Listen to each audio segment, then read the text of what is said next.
I'm Captain Amelia Stewart, 32 years old, a former Air Force intelligence officer and Bronze Star recipient who spent most of her 20s coordinating rescue missions in places most people only hear about on the news. For years, I fought through panic attacks, sleepless nights, and a world that didn't believe what invisible wounds could do. But when a man on a flight laughed at my service dog, mocked the PTSD that nearly killed me, I made a choice that changed everything. Have you ever been belittled or dismissed by someone who had no idea what you've survived? If so, tell me your story in the comments. You're not alone. Before I get into what happened on that plane, let me know where you're watching from. And if you've ever had to stand up for yourself after being written off or humiliated, hit that like button and subscribe for more true stories about strength, service, and reclaiming your worth. What happened next might surprise you. I sat in 22C with Ranger pressed against my legs, his warm weight the only thing keeping my breathing steady. The cabin smelled like recycled air and overpriced coffee, and I could feel eyes on us before we even settled in. It always happened this way. The vest on Ranger's back read "Service Dog, Do Not Pet" in bright yellow letters, but that never stopped the stares, the whispers, the sideways glances that said what people were too polite to say out loud. You don't look sick enough to need that. I tucked my bag under the seat and ran my fingers through Ranger's golden fur, feeling his heartbeat slow mine down like it always did. He'd been doing this for 3 years now, ever since the VA matched us through their service dog program. Before him, I couldn't even drive to the grocery store without my hands shaking on the wheel. Now I was on a plane to San Diego for my brother's wedding, and I was going to make it through this flight without falling apart in a bathroom stall. The man in 22B arrived last, wheeling an expensive carry-on and wearing a suit that probably cost more than my monthly disability check. He was maybe late 40s, with the kind of salt and pepper hair that men pay good money to maintain, and the confident walk of someone who'd never been told no in his life. He glanced at Ranger, then at me, and something flickered across his face. Not quite disgust. Something closer to amusement. "Excuse me," he said, his tone polite enough that a stranger might have missed the edge underneath. He gestured to the middle seat between us. I pulled Ranger closer to give him room. The man settled in, arranged his things with precise movements, and pulled out his phone. For a moment I thought maybe I'd imagined it, that look. Maybe I was being paranoid. 3 tours and a medical discharge did that to you, made you see threats where there weren't any. Then he glanced at Ranger again and smiled. Not a friendly smile. "Another one of those emotional support mascots," he said, just loud enough for me to hear.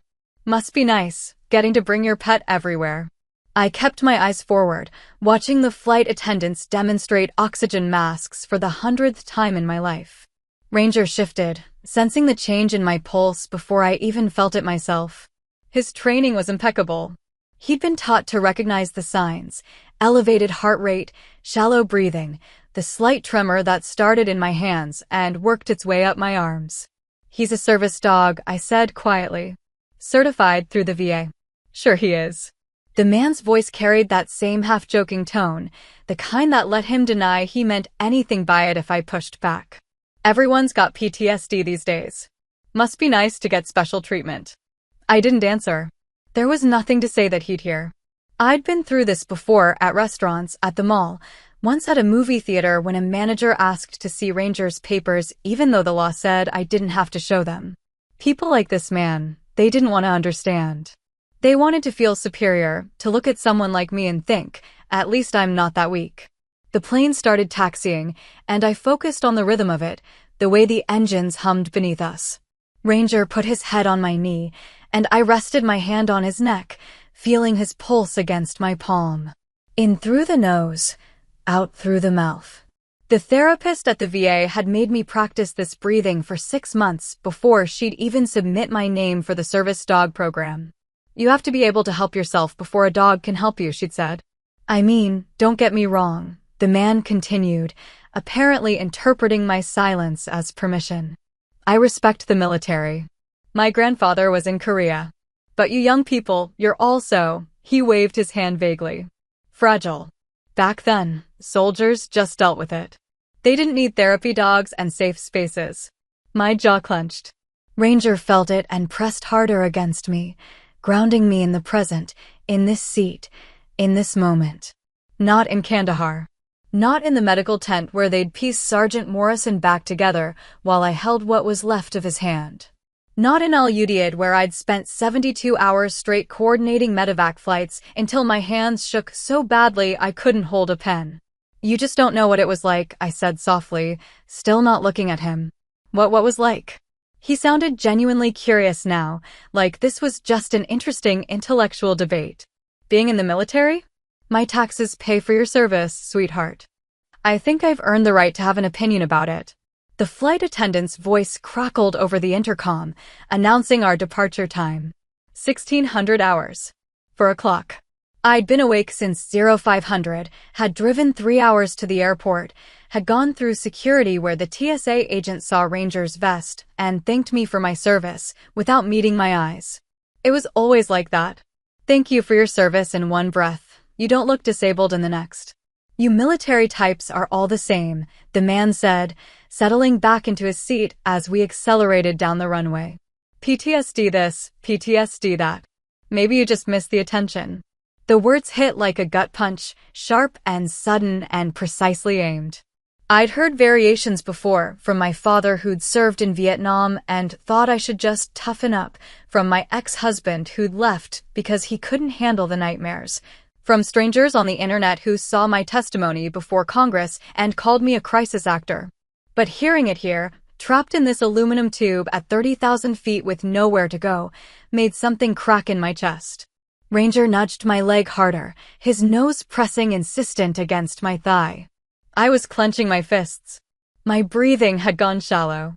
He was doing his job, pulling me back from the edge of a panic attack that would only prove this man right. I forced my hands open, pressed them flat against my thighs, counted backwards from 10 in my head, a technique I'd learned from Dr. Martinez during our sessions. 10, 9, 8. Ranger's tail thumped once against the floor. 7, 6, 5. The plane leveled out, the seatbelt sign still glowing above us.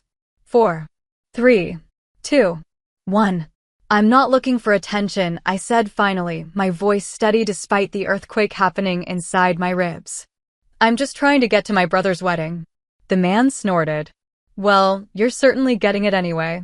Everyone's staring at that dog like you're some kind of hero. I turned to look at him then, really look at him. He had kind eyes, which somehow made it worse. This wasn't a cruel man. He was probably a good father, a decent husband, someone who donated to charity and held doors open for strangers. He just didn't understand that you could look fine on the outside and be drowning on the inside. That some wounds didn't show up on x-rays. I don't want to be a hero, I said. I just want to be able to fly without having a panic attack. He opened his mouth to respond, then seemed to think better of it. Turned back to his phone. For a moment I thought maybe I'd gotten through to him, that he'd realize what he was doing. But then he muttered, just loud enough for me to hear, whatever helps you sleep at night. I closed my eyes and kept my hand on Ranger's head. Outside the window, clouds stretched endlessly in every direction, white and pristine and completely indifferent to the small cruelties happening inside this plane. Somewhere below us, people were living their normal lives, unaware that up here a man who'd never been to war was telling a veteran that her trauma wasn't real. Ranger sighed and settled his weight more firmly against my legs. Good boy. Always such a good boy. The humiliation didn't burn hot. It burned cold, spreading through my chest like ice water in my veins. Not for myself, I'd been through worse than words from strangers. But for every veteran sitting in a VA waiting room, every soldier still deployed who'd come home to this same dismissal. For Morrison, who didn't make it home at all. For Captain Chen, who'd eaten his service weapon 6 months after retirement because nobody believed him either. I'd spent 8 years in the Air Force. Joined at 22, fresh out of ROTC with my shiny new second lieutenant bars and enough idealism to fill a cargo plane. Worked my way up to captain by 30, earned a Bronze Star for coordinating that rescue operation in Kandahar when half our air support was grounded and we had troops pinned down in a valley. Got a Purple Heart for the IED that ended my career and left me with ringing in my ears that would never stop and nightmares that therapy could soften, but never quite cure. And this man thought I brought Ranger on planes for attention. The flight attendant came by with drinks. I ordered water. The man ordered coffee, black, and made small talk with her about the weather in San Diego. He had a nice smile when he used it. Probably made him successful in business, that smile. Made people want to trust him. When she moved on, he glanced at me again. Look, I didn't mean to offend you. I'm just saying, in my day, your day. I kept my voice level. When exactly was your day? Which branch did you serve in? He shifted uncomfortably. I didn't serve. Medical deferment. But my grandfather, right? Your grandfather. I nodded slowly. So you're an expert on military trauma based on what? Stories your grandfather told at Thanksgiving. His face reddened. I pay taxes. That gives me the right, it gives you the right to vote, I interrupted, still quiet, still controlled. It doesn't give you the right to tell me my trauma isn't real. We sat in silence after that. The plane hummed around us, carrying us toward California at 500 miles per hour. Ranger's breathing stayed even, his presence solid and warm and utterly reliable in a way that humans rarely were. I stared out the window and tried not to think about what would happen at the wedding. My brother Ethan had never understood the PTSD either. Thought I should just get over it like it was a bad breakup instead of a fundamental rewiring of my nervous system. He'd asked me not to bring Ranger, said it would be distracting during the ceremony. I'd told him gently but firmly that Ranger came with me or I didn't come at all. He'd backed down. But I knew there would be questions, comments, well-meaning relatives who'd want to pet Ranger or ask invasive questions about my service. There always were. The man beside me pulled out his laptop and started working on a spreadsheet. His coffee sat steaming in the cup holder between us, expensive airport coffee that probably tasted like burnt cardboard but cost $6 anyway. He typed with aggressive precision, his jaw still tight from our exchange. I closed my eyes and practiced my breathing. In for 4, hold for 4, out for 6. Ranger's heartbeat against my leg, steady as a metronome. The white noise of the engines, familiar now after 3 years of forcing myself onto planes despite every instinct screaming that enclosed spaces were dangerous, that crowds meant threats, that being trapped meant being vulnerable. You never do, I thought, looking at the man's profile. You never realize who's sitting next to you. What they've seen, what they carry, what it costs them just to be here. But maybe that was the point. Maybe invisibility was its own kind of survival. I must have dozed off, because I woke to Ranger's nose pressed firmly against my hand, his way of telling me my heart rate had spiked. For a moment I didn't know where I was. The cabin lights were dim, the sky outside turning that peculiar shade of blue-gray that meant late afternoon at altitude. Then I remembered. The plane. The man. San Diego. My brother's wedding was tomorrow at 1400 hours. 2 o'clock. I'd practiced saying it both ways now, military time and civilian time, trying to code switch smoothly enough that nobody would comment. Ethan had asked me not to be too military at the wedding, whatever that meant. Not to correct people when they got ranks wrong, not to mention deployment, not to be a reminder that war existed while everyone was trying to celebrate love. I understood what he meant, even if it hurt. Nobody wanted to think about IEDs and casualties during champagne toasts. But it meant I had to carefully edit myself, file down all the sharp edges that 8 years of service had left on me, pretend to be the sister I'd been before I joined up. The man in 22B was still working, his coffee cup empty now in the holder between us. He hadn't said anything else since our exchange, and I was grateful for that small mercy. Ranger stretched slightly, careful not to take up too much space, and yawned. Outside the window, clouds piled up like mountain ranges, gold-edged from the sun we couldn't quite see. I remembered flying back from my last deployment, looking out at a view almost exactly like this one, thinking about how strange it was that the sky looked the same everywhere. In Afghanistan, in Qatar, in the airspace over the Pacific, clouds were clouds, blue was blue. Only the ground changed. Ma'am? A flight attendant appeared beside us, a different one this time, younger, with her hair pulled back in a neat bun.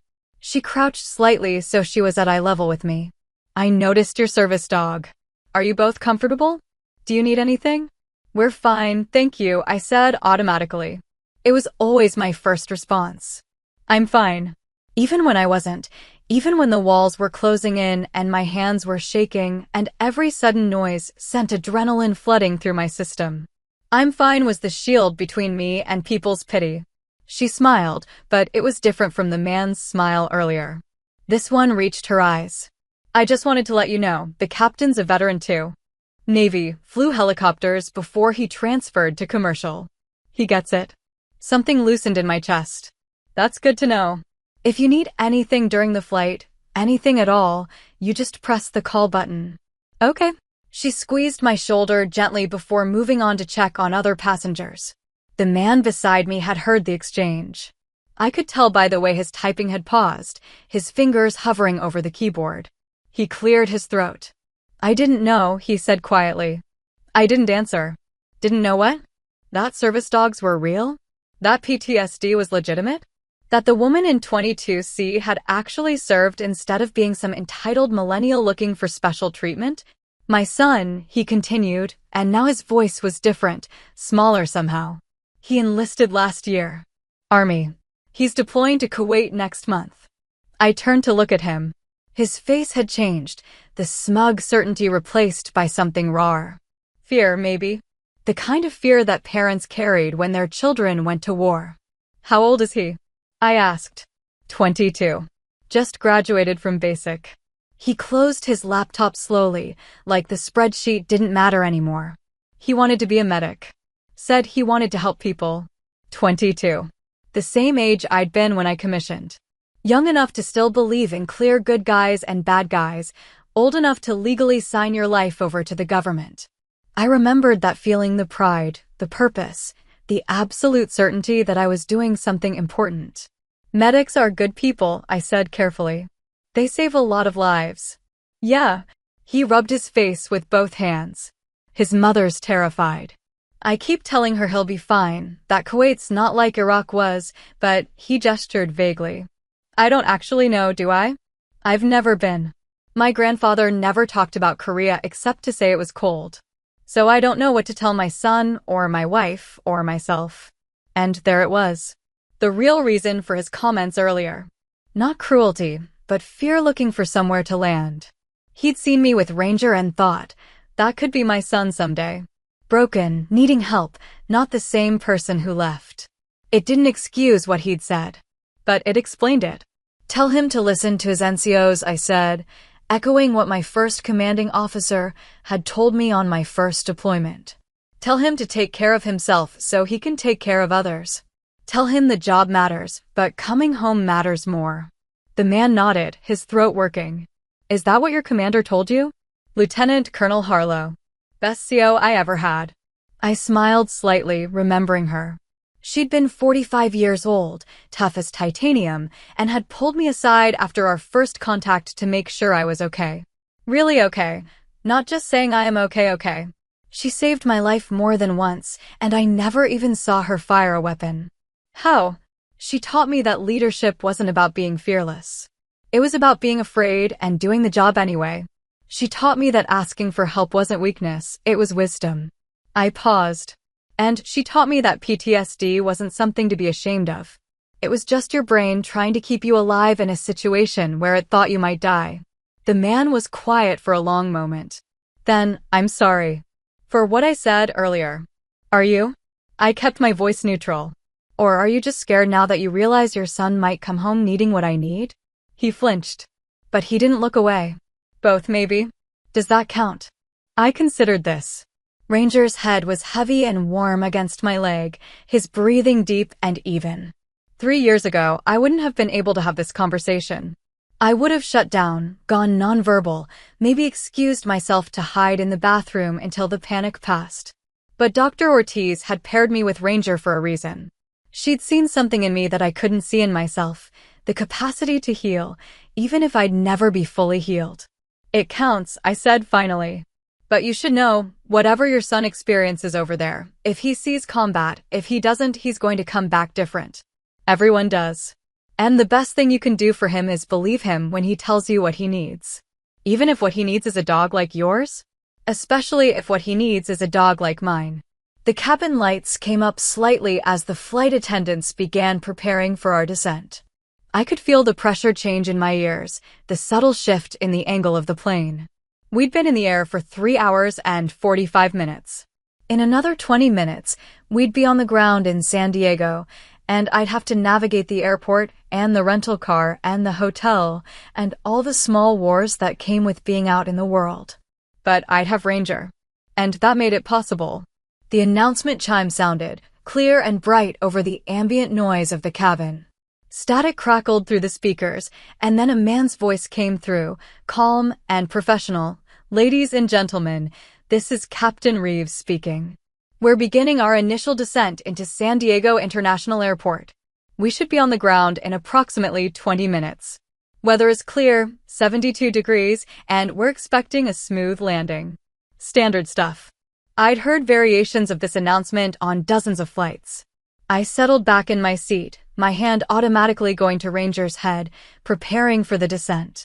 That was usually the hardest part for me, the loss of altitude, the feeling of falling even though I knew intellectually we weren't falling, we were landing. But my nervous system didn't care about logic. The captain continued, "Before we begin our final approach, I'd like to take a moment to acknowledge a passenger on board today. Captain Amelia Stewart, United States Air Force, recipient of the Bronze Star and the Purple Heart. Ma'am, it's an honor to have you on this flight." Time stopped. Every head in the cabin turned toward me. I felt the man in 22B go rigid beside me, felt the weight of 100 pairs of eyes landing on my face. The flight attendant who'd asked about Ranger earlier was smiling at me from the front of the cabin, her hand over her heart. My own heart was hammering, but not with panic. With something else. Something I couldn't quite name. "Thank you for your service," the captain said, his voice warm even through the tinny speakers. "And to all our veterans and active duty military on board today, thank you. We'll see you on the ground in a few minutes." The announcement ended. For a moment, absolute silence filled the cabin. Then someone started clapping. Then someone else. Then the whole plane erupted in applause, and I sat frozen in 22C with tears I didn't remember allowing threatening to spill over. I never cried. Hadn't cried since the memorial service for my unit.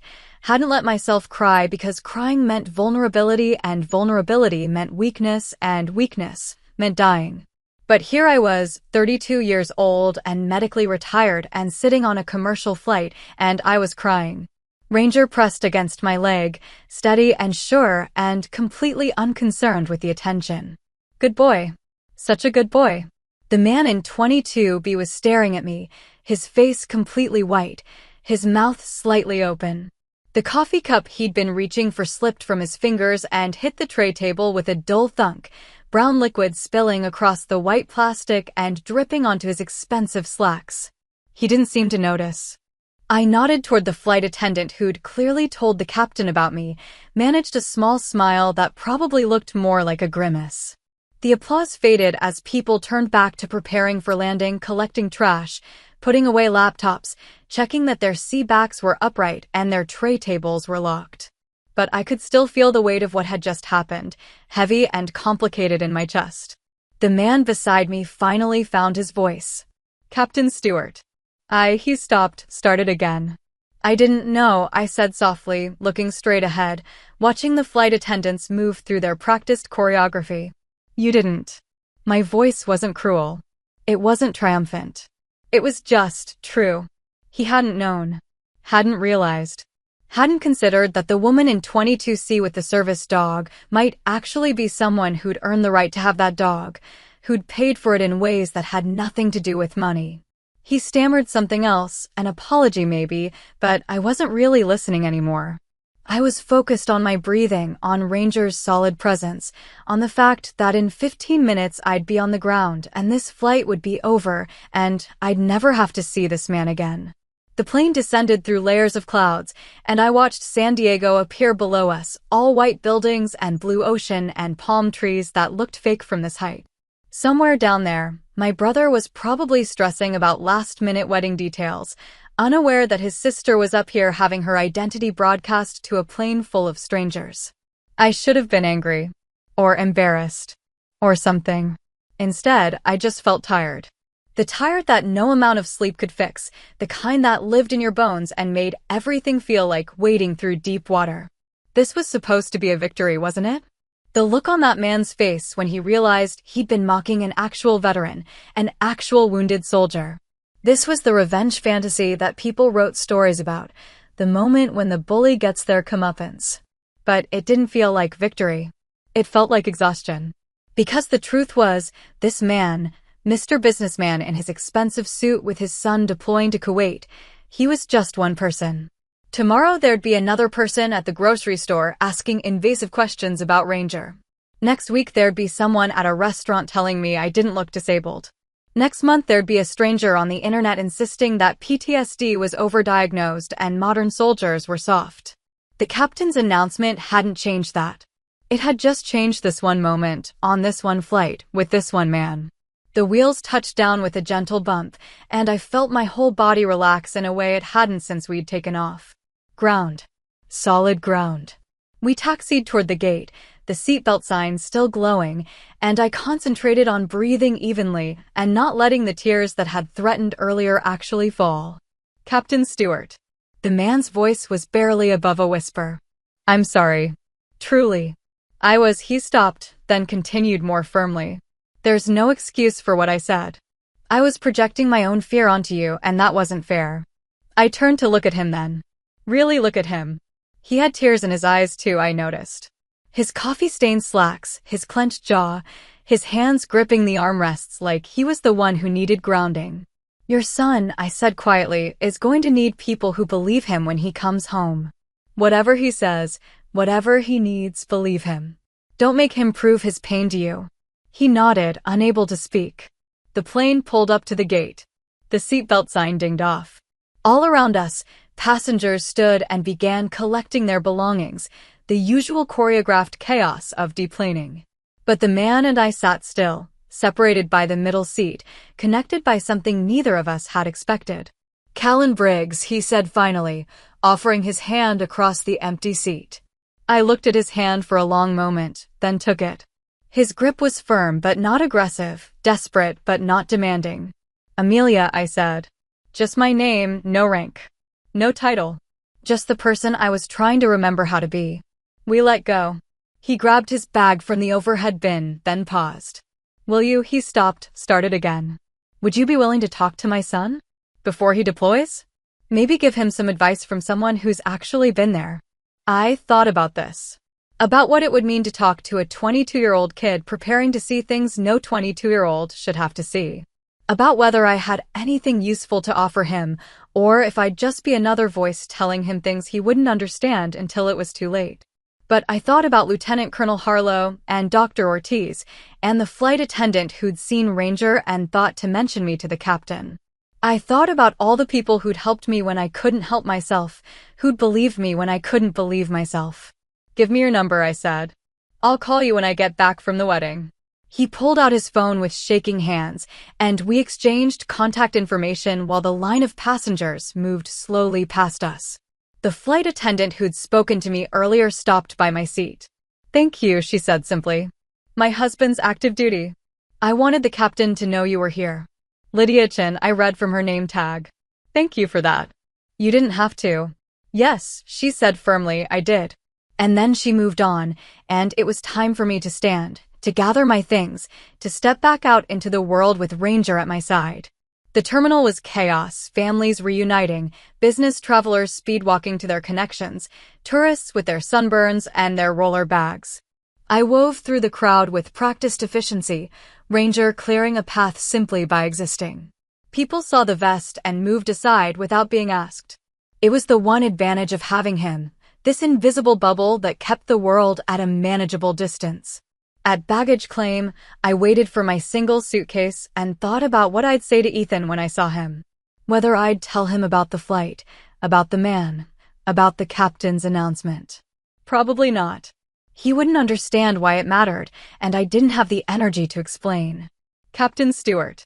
I turned. Callan Briggs stood a few feet away, his own bag already retrieved, his coffee-stained slacks making him look rumpled and human instead of polished and perfect. "I was out of line," he said again, like he needed to keep saying it until I absolved him. "My son, Daniel, he ships out in 4 weeks. I think he laughed, but it wasn't a happy sound. "I'm terrified. I don't know how to let him go." I studied him for a long moment. Ranger leaned against my leg, patient, waiting for whatever came next. "Then tell him that," I said. "Tell him you're scared. Tell him you love him. Tell him to listen to his NCOs and to come home alive. That's all any of us want to hear from the people we leave behind." "What else?" His voice was urgent now, desperate. "What else should I tell him?" The carousel started moving, luggage appearing one bag at a time. I saw my black suitcase 3 bags away and prepared to grab it. "Tell him that whatever happens over there, whatever he sees or does or survives, it doesn't make him broken. It makes him human. And tell him that asking for help isn't giving up. It's how you keep going." My bag came around. I grabbed it with one hand, kept Ranger's leash in the other.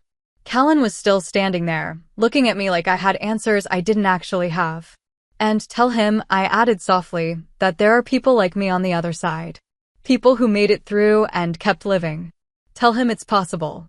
"Is it?" he asked. "Possible, I mean. To really make it through." I looked down at Ranger, who was watching me with those steady brown eyes that never judged, never doubted, never asked me to be anything other than what I was. "I'm here," I said.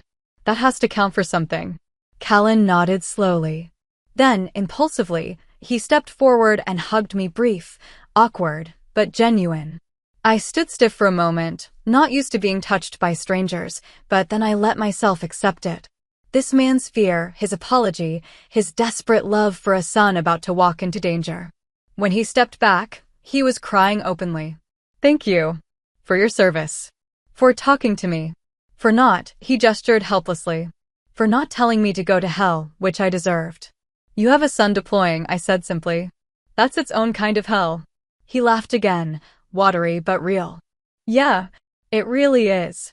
We stood there for one more moment, 2 strangers who'd been united and divided by a 3-hour flight and 45 seconds of recognition over an intercom. Then he nodded one final time and walked away, disappearing into the crowd of travelers. I watched him go, then turned toward the exit, toward the California sunshine waiting beyond the terminal doors, toward my brother's wedding and all the careful small talk I'd have to navigate tomorrow. But tonight, I'd made it.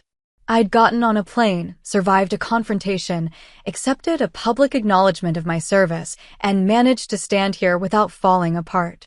Tonight, that was enough. Ranger and I walked toward the rental car counters, his tags jingling softly with each step, his presence steady and sure beside me. The terminal was bright with afternoon light, and outside I could see palm trees swaying in a breeze I couldn't yet feel. For more days until I flew home. For more days of being the sister Ethan wanted me to be, of answering questions about my service, of smiling through awkward thank yous from people who meant well but didn't understand. But I'd survived worse. And I had Ranger. And somewhere in San Diego, a man named Callan Briggs was probably calling his wife to tell her about the veteran he'd met on the plane, the woman with the service dog he'd mocked before he knew better. Maybe it would make him kinder. Maybe it wouldn't. Either way, it wasn't my responsibility to change him. I'd done my job, served my country, survived my tours, kept living despite everything that made living hard. Everything else was just bonus rounds. The rental car was a silver Toyota Camry that smelled like industrial cleaning solution and someone else's air freshener. I adjusted the seat, the mirrors, the air conditioning, and gave Ranger a chance to settle in the back seat before starting the engine. He'd been trained for cars before planes, shorter distances, easier environments. But he was a pro at both now, 3 years into our partnership. The GPS estimated 25 minutes to my hotel in La Jolla. I pulled out of the rental lot and merged onto Harbor Drive, watching the bay stretch out blue and endless to my left. San Diego was beautiful in that aggressively perfect way that California cities were, all sunshine and flower beds and people who'd never seen snow jogging past in expensive athletic wear. My phone buzzed in the cup holder. Text from Ethan. Landed yet? Driving to hotel now, I typed back at a red light. See you tomorrow at rehearsal dinner. Can't wait. Mom's here already. She's excited to see you. I didn't respond to that. Mom and I had a complicated relationship that boiled down to, she loved the daughter she'd raised, and that daughter had died somewhere over the Hindu Kush. The woman who'd come back might have the same face, but she wasn't the same person. Mom kept waiting for me to return to who I was before, and I kept failing to be that person. The hotel was nice, one of those places with a fountain in the lobby and staff who smiled with all their teeth. I checked in, declined help with my single bag, and took the elevator to the third floor. Room 312. The key card worked on the second try. I let Ranger explore the room first, watching him sniff the corners and check under the bed with serious efficiency. When he seemed satisfied that no threats were lurking behind the complimentary coffee maker, I set my bag on the luggage rack and sat on the edge of the bed. 3:45 p.m. The rehearsal dinner was tomorrow at 18:30 hours, 6:30. Wedding at 1400 on Saturday, reception until 2200. Then a flight home Sunday morning at 0900, assuming I could make it through the weekend without any major incidents. I pulled out my phone and scrolled through the messages I'd been ignoring. One from Dr. Martinez reminding me about our phone session next week. Two from Dad, both just saying "love you, Melly," because he didn't know what else to say to me anymore.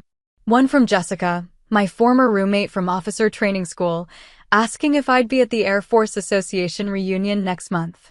I wouldn't be. I'd tried going last year and spent the whole night feeling like a ghost haunting my own life, watching people I used to know talk about their current assignments while I explained for the 100th time that I'd been medically retired. The pity in their eyes was worse than Callan Briggs's mockery. Ranger jumped onto the bed. Technically, he wasn't supposed to, but I'd never enforced that rule, and rested his head on my lap. I scratched behind his ears and tried to decide if I had the energy to leave the room for dinner or if I should just order room service and hide until tomorrow. My phone rang. Unknown number with a San Diego area code. Hello, Captain Stewart? This is Captain Ben Reeves. I was your pilot this afternoon. I sat up straighter, an automatic response to hearing rank, even though we were both in civilian life now. Yes, sir. Hello. Please, it's just Ben. I'm off duty. He had a warm voice, the kind that probably made nervous flyers feel safe. I wanted to call and apologize if the announcement made you uncomfortable.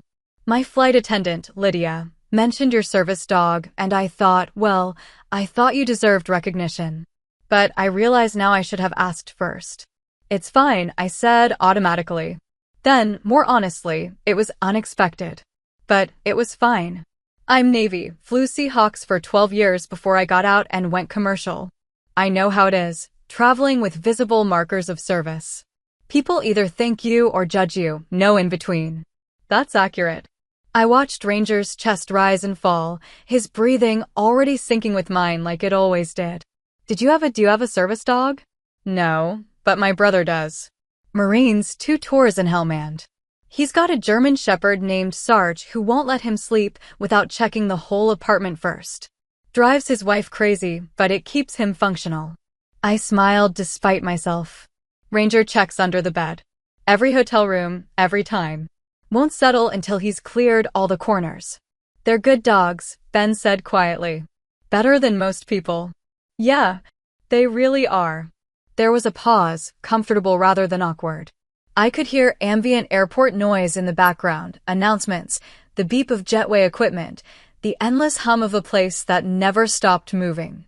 The reason I'm calling, Ben said finally, besides apologizing for the announcement, is to tell you what happened after you deplaned. The man who was sitting next to you, 22B? He came up to the cockpit. My stomach tightened. Oh. He was crying. Asked me to apologize to you on his behalf, said he'd been unconscionably rude during the flight and that he felt like garbage about it. He mentioned his son's deploying soon. I told him I couldn't give out passenger information, but I wanted you to know he seemed genuinely remorseful. I thought about Callan at baggage claim, his coffee-stained pants and his desperate questions about what to tell Daniel. We talked afterward. At the airport. He apologized in person. Good. That's good. Ben sounded relieved. I fly a lot of military, active, and retired. I see how people treat them, especially the ones with visible injuries or service animals. It's why I try to acknowledge them when I can. Sometimes it helps. Sometimes it just makes things more complicated.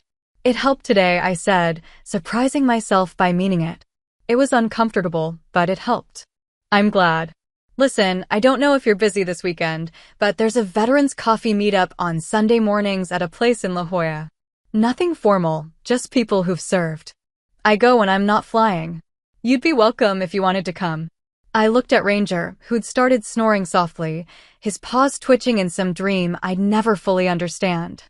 I have my brother's wedding on Saturday. Flying out Sunday morning. Another time, maybe. I'm based here, so I'm around. He paused. And Captain Stewart? Thank you for your service. I know everyone says it, but I mean it. Bronze Star and Purple Heart, that's real sacrifice. So it's 12 years flying rescue, I said quietly. Thank you for yours. We said goodbye, and I set the phone down, feeling something in my chest that might have been hope or might have been heartburn from airplane peanuts. It was hard to tell sometimes, the difference between positive emotions and just the absence of negative ones. I ordered room service, a burger I wouldn't finish and fries Ranger would get half of, even though he wasn't supposed to have people food. Then I took a long shower, letting the water run hot enough to turn the bathroom into a steam room, and tried not to think about tomorrow. The rehearsal dinner would be small, just immediate family and the wedding party. I'd know everyone there, which should have been comforting but wasn't. These were people who'd known me before, who remembered the Amelia who laughed easily and didn't startle at sudden noises and could handle crowded restaurants without needing a service dog pressed against her leg. I'd tried to explain it once to Ethan, how coming home felt like being a stranger in my own life. He'd said, "But you're still you, Mel. You're still my sister." And I hadn't known how to tell him that being his sister was a role I was playing now, not an identity I inhabited. The real me, whoever that was, existed in the space between flashbacks and therapy appointments, between the person I used to be and whoever I was becoming. My phone buzzed again. Mom this time. Ethan says you're here. Can't wait to see you tomorrow, sweetie. I'm making your favorite dessert for the rehearsal dinner, lemon bars. I stared at the message for a long moment. Lemon bars had been my favorite when I was 16. I wasn't sure what my favorite was now. I wasn't sure I had one. Thanks, Mom, I typed back. Looking forward to it. Lies we told to keep the peace. The burger arrived and I ate half of it mechanically, watching some home renovation show on mute while Ranger crunched his kibble from the bowl I'd packed. Normal. This was normal. Just a woman in a hotel room with her dog, preparing for her brother's wedding like thousands of other women across the country tonight. Except those other women probably weren't taking 0.5 milligrams of clonazepam to keep their anxiety manageable. Probably weren't setting 3 separate alarms because their sleep schedule was still wrecked 6 years after their last deployment. Probably weren't checking the locks on the door twice, then a third time, then once more to be absolutely certain. I pulled out my laptop and tried to work on the freelance editing project I'd taken on, a technical manual for aviation systems that needed proofreading. The work was fine, easy even, and it could be done entirely from home with no required human interaction. Perfect for someone whose resume included coordinated multi-theater air operations during active combat, but whose current skill set was can sometimes leave the house without having a panic attack. I made it through 10 pages before my concentration fractured. The words started swimming, and I realized I'd read the same paragraph about hydraulic pressure systems 4 times without absorbing any of it. I closed the laptop and lay back on the bed, staring at the ceiling. Ranger repositioned himself so his body was pressed along my side, warm and solid and real. This was what Dr. Ortiz had meant when she'd said the dog would give me something to anchor to. Not distraction. Not therapy in the traditional sense, but just pure presence. Ranger didn't care about my Bronze Star, or my Purple Heart, or the fact that I'd failed to save 3 members of my unit during that IED strike. He cared that I fed him, and walked him, and scratched the spot on his back he couldn't reach himself. It was the most uncomplicated relationship I had. Tomorrow's going to be hard, buddy, I told him quietly. Lots of people. Lots of questions. Lots of pretending to be okay. His tail thumped once against the comforter. Agreement, or maybe just acknowledgement that I'd spoken. With Ranger, it was hard to tell sometimes where his training ended and his actual personality began. But it didn't matter. What mattered was that he'd be there, and that would make it possible. I set my alarms, 0600, 0615, 0630, and turned off the lights. The room was dark except for the thin line of light under the bathroom door, which I always left on in unfamiliar places. Another concession to survival, like checking locks and sleeping with my phone within reach and never, ever sitting with my back to a door. Sleep came in fits and starts, the way it always did.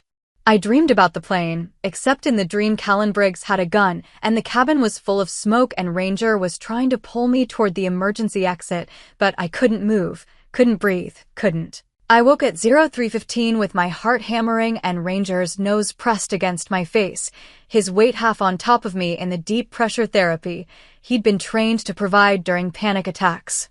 I focused on his breathing, on the solid warmth of him, on the fact that I was in La Jolla, California, in a hotel room, safe. "Good boy," I whispered when my breathing steadied. "Such a good boy." He licked my face once, then settled back down beside me, staying close enough that I could feel his heartbeat against my arm. I didn't try to go back to sleep. Just lay there in the dark, counting his breaths and mine, waiting for morning. By the time my first alarm went off at 0600, I'd already been awake for 2 hours. I felt it in my bones, that particular exhaustion that came from a night spent fighting your own nervous system. But I got up anyway, because that's what you did. You got up. You showered. You put on the dress you'd brought for the rehearsal dinner and the wedding, navy blue, conservative, the kind of thing that wouldn't draw attention or raise questions. I took my medication with a glass of water from the bathroom sink and stared at my reflection. 32 years old. I looked older, everyone said so. The laugh lines I'd had at 25 had deepened into something more permanent, and there were shadows under my eyes that no amount of concealer fully covered. But I could pass for normal mostly, as long as nobody looked too close. Ranger needed a walk before we left for the day, so I took him down to the beach access point the hotel advertised in its brochure. The morning was cool and gray, the marine layers still thick over the ocean. A few joggers passed us and one older man stopped to ask if he could pet Ranger. "He's working," I said politely, gesturing to the vest. "Sorry." "Oh, of course. Thank you for your service." He nodded and jogged on, and I stood there on the sand wondering how he'd known I'd served. Maybe the vest was enough of a tell. Maybe I just looked like a veteran now, whatever that meant. We walked for 20 minutes, long enough for Ranger to do his business and for me to watch the waves roll in with their eternal, indifferent rhythm. The ocean didn't care about PTSD or bronze stars or whether I could make it through my brother's wedding without embarrassing myself. The ocean just kept moving, pulling back and pushing forward, the same way it had for millions of years before I existed and would for millions of years after. There was something comforting about that. About being insignificant in the face of something that vast. Back at the hotel, I fed Ranger and checked my phone. Message from Ethan. "Mom wants us all there by 6 p.m. to take family photos before dinner." That okay? 1800 hours. I had the whole day to kill before then. I could work on the editing project, or watch TV, or just lie in bed and try to conserve energy for the social performance ahead. The third option was most appealing, but Dr. Martinez's voice echoed in my head. "Avoidance isn't coping, Amelia. You have to engage with life, even when it's hard." Fine. I'd engage. I spent the morning working on the technical manual, actually making decent progress this time. Ranger dozed in a patch of sunlight by the window, occasionally opening one eye to check on me before falling back asleep. Around noon, I ordered a salad from room service and ate it while watching the news, which was full of the usual chaos, political scandals, natural disasters, celebrity nonsense. The world kept spinning, problems kept piling up, and none of it had anything to do with me anymore. That was retirement, I was learning. Becoming irrelevant to the large-scale problems you used to help solve. In Kandahar, I'd coordinated air support that saved lives. Literally saved them, troops who would have died without the rescue operations I'd helped plan. Now I proofread technical manuals and tried not to have panic attacks in grocery stores. The loss of purpose was almost worse than the PTSD. At 1700 hours, I started getting ready, giving myself plenty of time to manage my anxiety about being late. Punctuality had been drilled into me during officer training. Early is on time is late, and I'd never been able to shake it even after separation. I put on the navy dress, minimal makeup, small earrings. Hair down because it made me look softer, less military. Ethan's request, technically, though he'd phrased it as a suggestion. Ranger got a fresh water bowl and a reminder that he was the goodest boy. Then we headed down to the rental car, and I programmed the GPS for the restaurant where the rehearsal dinner was being held. The drive took 15 minutes through La Jolla's winding streets, past million-dollar houses and boutiques that sold $300 candles. This was my brother's world now. He was a software engineer at a startup that had recently gone public, and his fiancée Rachel came from money.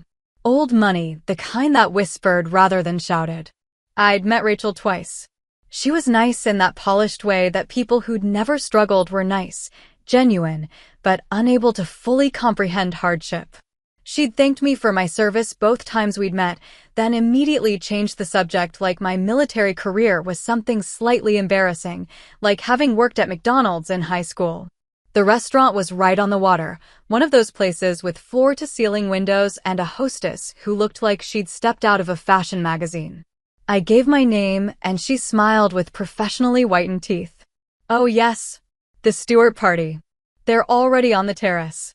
Right this way. I followed her through the main dining room, aware of eyes tracking Ranger as we walked. A few people smiled. One woman whispered something to her companion. I kept my face neutral and my pace steady, the way I'd learned to move through crowds, purposeful but not aggressive, present but not confrontational. The terrace was beautiful in that effortless California way, all string lights and ocean breeze, and the sound of waves in the background. My family was gathered around a large table, Mom and Dad, Ethan and Rachel, Rachel's parents who I'd never met, and a handful of other people I assumed were wedding party members. Ethan saw me first. His face lit up genuine joy, the kind that made me remember why I'd agreed to come despite everything. He crossed the terrace in quick strides and pulled me into a hug. Mel, you made it. Of course I made it. I said I would. I hugged him back, careful not to let Ranger's leash get tangled. He pulled back and looked at me, really looked, and I saw the moment his smile faltered slightly. The moment he noticed the shadows under my eyes, the tension I was carrying in my shoulders, all the small tells that I was holding myself together with willpower and medication. You look tired, he said quietly. It was a long flight. Not a lie, technically. Where do you want us? He led me to the table where Mom immediately stood up and rushed over, her eyes already wet with tears. Amelia. Oh, sweetheart, it's so good to see you. She hugged me tight, and I let her, even though physical affection from family was somehow harder than hugs from strangers like Callan Briggs. Strangers didn't have expectations. Family did. Hi, Mom. You look great. Also not a lie. She'd clearly had her hair done for the wedding, and she was wearing a dress that probably cost more than my monthly disability check. And this is Ranger.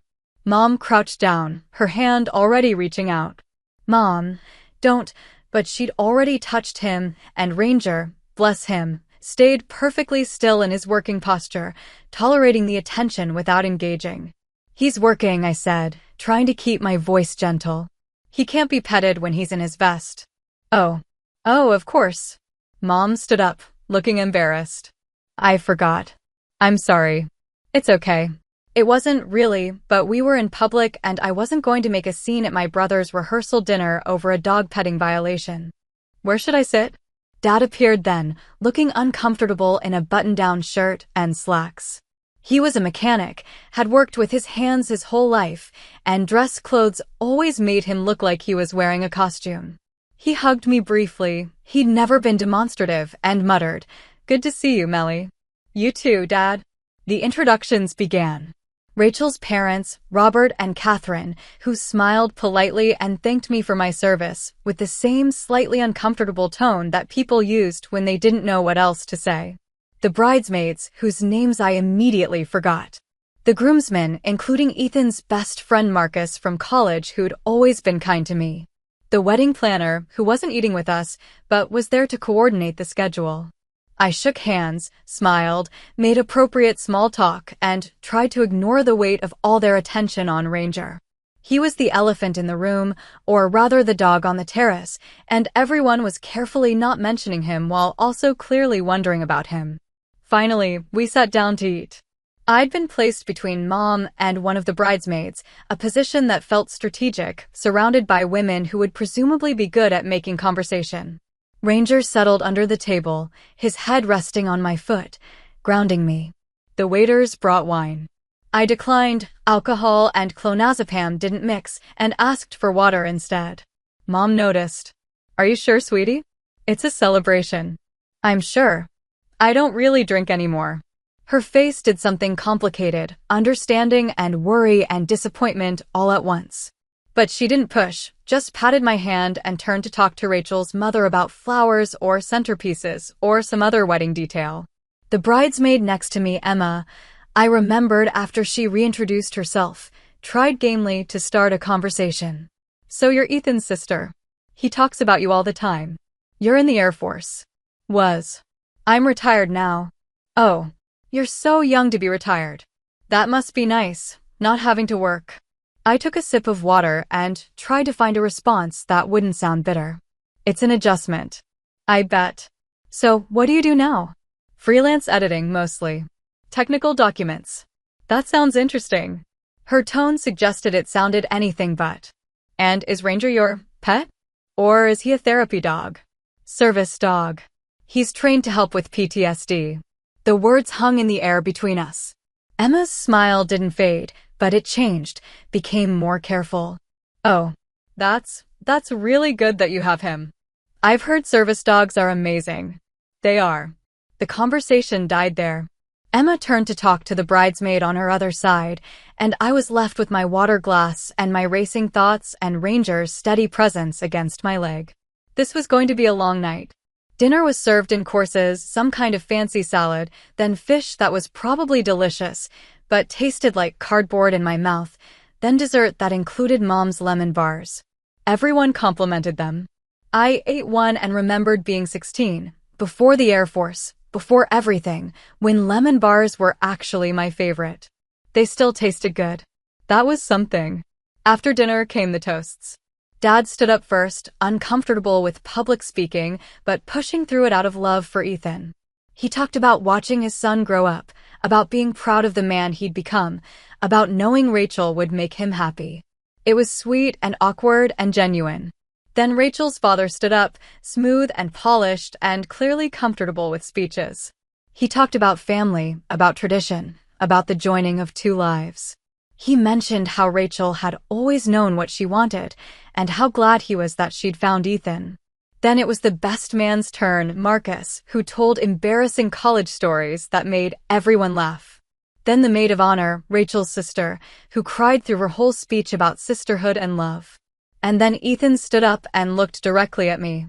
"I want to thank my sister for being here," he said, his voice catching slightly. "Amelia couldn't always make it to family events over the years because of her service, and having her here now means everything to me. So, to Mel, thank you for coming home." Everyone turned to look at me, raised their glasses, smiled with varying degrees of understanding. I raised my water glass and nodded, my throat too tight to speak. Coming home, I thought. If only it were that simple. The toasts ended and people began mingling, the formal part of the evening giving way to casual conversation. I stayed in my seat, one hand on Ranger's head, watching my family interact with Rachel's family like two tribes negotiating a treaty. Mom was charming Rachel's mother, Dad was talking to Rachel's father about something that involved hand gestures, and Ethan and Rachel were wrapped up in each other like the rest of us didn't exist. That's what being in love looked like, I remembered distantly. That total absorption in another person. I'd felt it once, with Brian, before I'd deployed to Kandahar the second time. He'd asked me to reconsider, to see if I could get a stateside assignment instead. I'd told him the mission mattered more than my comfort. He'd said he understood. He hadn't. By the time I got back, he was engaged to someone else. Someone whose nightmares weren't loud enough to wake the neighbors. Amelia? Mom appeared at my side, her face soft with wine and maternal concern. Are you doing okay, honey? You seem quiet. I'm fine. Just tired from traveling. You could have brought someone, you know.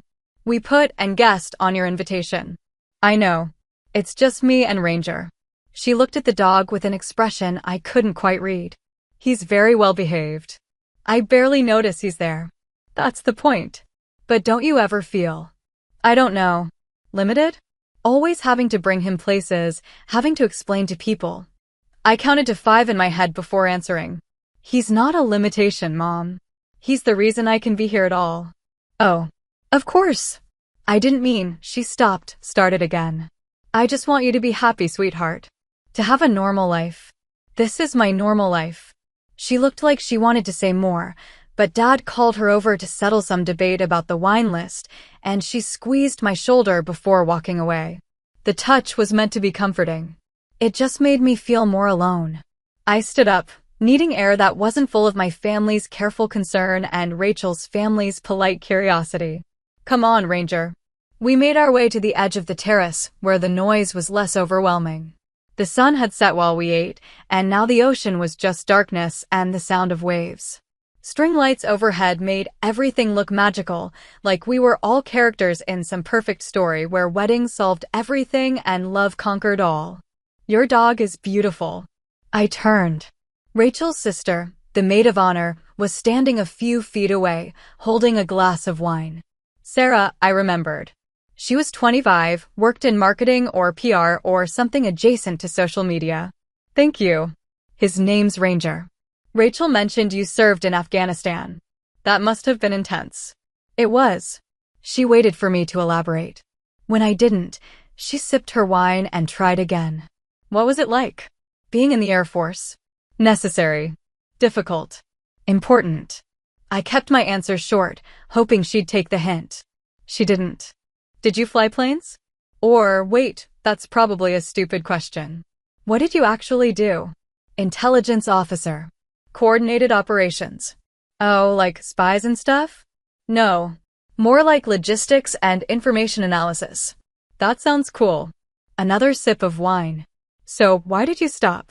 And there it was, the question everyone wanted to ask, but usually had the grace to avoid.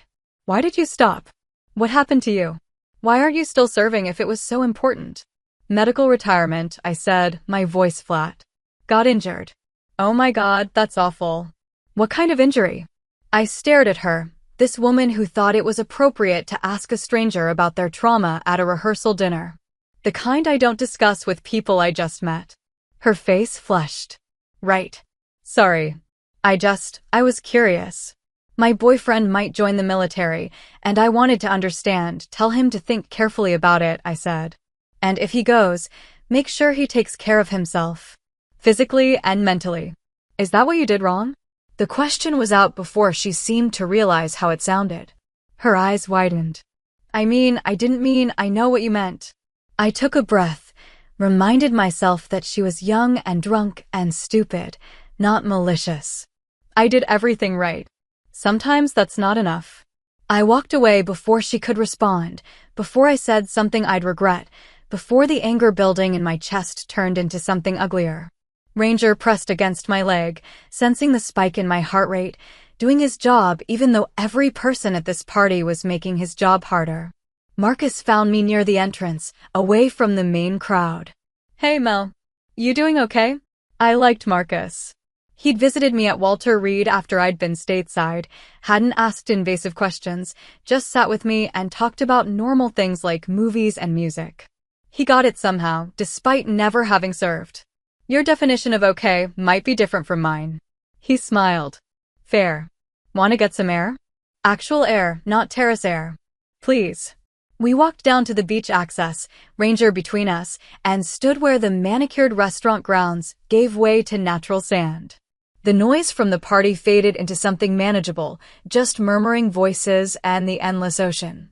Rachel's sister is an idiot, Marcus said after a moment. I saw that interaction. She doesn't have a filter when she drinks. It's fine. It's not, but I appreciate you not making a scene. He picked up a piece of driftwood and threw it into the darkness. Ethan's really glad you came. I promised I would. Yeah, but you could have bailed. I know this isn't easy for you. I glanced at him, trying to figure out how much Ethan had told him. Marcus caught my look and shook his head. He didn't tell me anything specific. Just that you've been through hell and you're working through it. And that having you here means everything to him. He said that in his toast. Yeah, well, he meant it. Marcus shoved his hands in his pockets. My uncle has PTSD. Vietnam. He didn't get a service dog or therapy or anything because back then that wasn't really done. Just drank himself to death instead. So when I see you here, doing the work, showing up even when it's hard, that's heroic, Mel. That's actually heroic. My throat tightened. I'm just surviving. That's what heroism looks like most of the time. Not the metal stuff, the other stuff. The showing up day after day stuff. We stood in silence for a while, watching darkness where the ocean was. Ranger sat between us, calm and patient, his presence making the night feel less overwhelming. I should get back, I said finally. Before someone sends a search party. Yeah, but Mel? If you need to leave early or step out or whatever, just do it. Don't torture yourself for Ethan's sake. He'd rather you take care of yourself. Would he? Marcus looked at me seriously. Yes, he would. He's just bad at saying it. We walked back to the terrace where the party was still going strong. Mom was laughing at something Dad said. Ethan and Rachel were dancing to music I couldn't hear, and Rachel's family was taking photos with the ocean in the background. Normal people doing normal things at a normal celebration. I stayed for another hour, making conversation when required, smiling when appropriate, and counting down the minutes until I could politely leave. When the party started winding down around 2200 hours, I found Ethan to say goodnight. You're leaving already? Long day. Need to get Ranger settled. He hugged me tight. Thank you for being here, Mel. Really. It means everything. I'll see you tomorrow at the wedding. Yeah, tomorrow. He held me at arm's length, studying my face. You sure you're okay? I'm perfect, I lied. Get some sleep. You're getting married tomorrow. He laughed, and I walked away before the moment could get heavier, before he could ask more questions I didn't want to answer. The drive back to the hotel was quiet, just me and Ranger and the dark roads of La Jolla. I kept the radio off, letting the silence settle around me like a blanket. When we got back to the room, I fed Ranger and took my night medication and lay in bed staring at the ceiling. One day down. One to go. I could do this. I had to do this. Ranger jumped up on the bed and pressed against my side, his warmth solid and real and uncomplicated. I buried my fingers in his fur and tried to believe that showing up was enough, that surviving was enough, that I didn't need to be the Amelia everyone remembered as long as I could be the Amelia I was becoming. Outside, the ocean kept moving. Inside, I kept breathing. And tomorrow, I'd put on my dress and go to my brother's wedding and smile for photos and pretend that coming home was just that simple. But tonight, in this hotel room with just me and my dog and my medication, I could admit the truth. I was still at war. Just with different enemies now. And every day I showed up was another small battle won. Even if nobody else could see it. Thanks for writing this one out with me. If this hit home, like, subscribe, and share it with someone who needs to hear it. Your turn. Have you ever been judged for an invisible struggle? If you've flown with a service animal or sat near one, how did people react? Would a public apology change anything for you, or is quiet accountability enough? What advice would you give a parent with a son or daughter about to deploy? Where are you tuning in from? Drop your story in the comments. Let's make this a place where respect and understanding show up first.